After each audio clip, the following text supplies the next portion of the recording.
This video demonstrates how to approve a question and how to 4i a question in Remindo. The first thing that you know is that you have to be inside of the question bank. So when you enter, make sure you've looked under questions.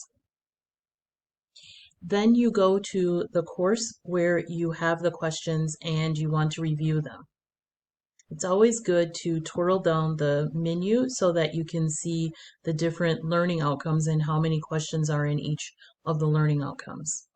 If this is the first time that the course has run, then you won't have very many questions in the question bank. But if it has run before, you may have questions from previous exams here. It's important to be able to understand which questions you need to review. Generally, you can tell that by looking under status.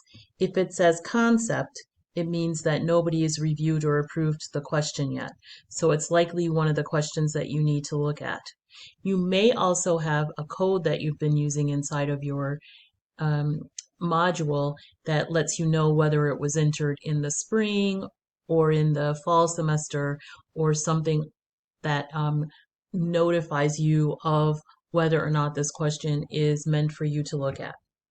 For now, I will show you how to change this from concept to approved and how to check for the things that are necessary for a test question to be valid. The first thing to do is when you find the question is to click so that you can see the full question under the preview. So when you go to preview, if this is highlighted in yellow, then you will see the full question.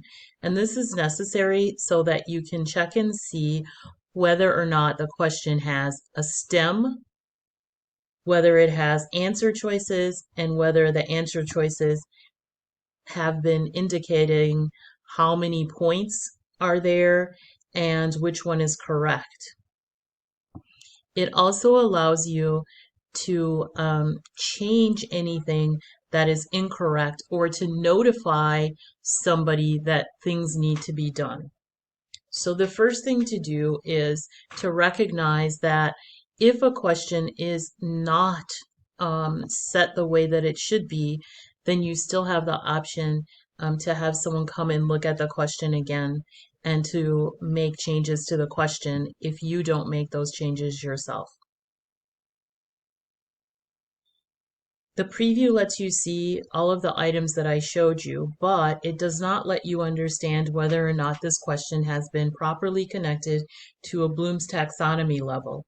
So to see the Bloom's taxonomy level, we have to look at another tab here. The tab that we need to look at is the Properties tab. In this Properties tab, if there is a Bloom taxonomy, it will always be on top. You can see that this question does not have a Bloom's taxonomy, so it has not been properly formulated. To change that, you can add a property. When you add the property, you twirl this menu down and you say Bloom's taxonomy, and then you choose the correct level and you save. And now you can see Bloom's shows at the top and the level that it's at under the Properties tab.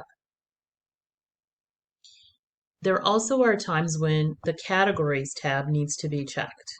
For example, if you have not made this question and connected it with one of the learning outcomes, you'll see that it will only appear at the top of the course and not in the learning outcomes.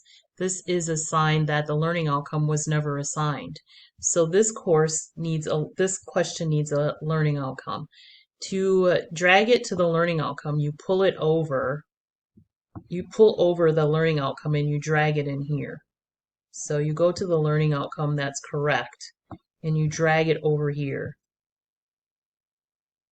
And then after you drag and drop, you'll see that under categories now there is something showing where it is. And if I refresh my page, I should be able to find it.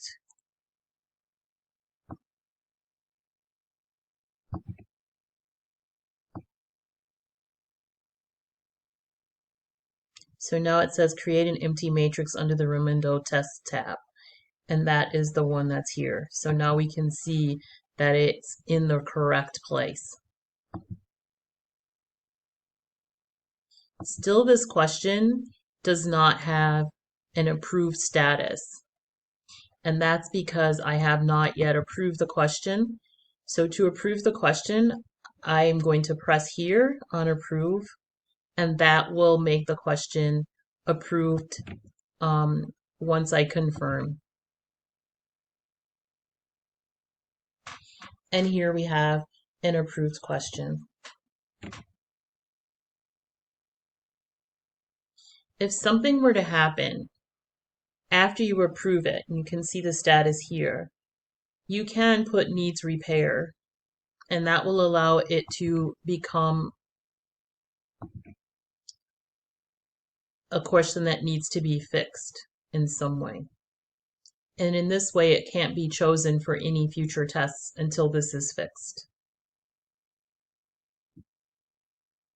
Thank you for your attention.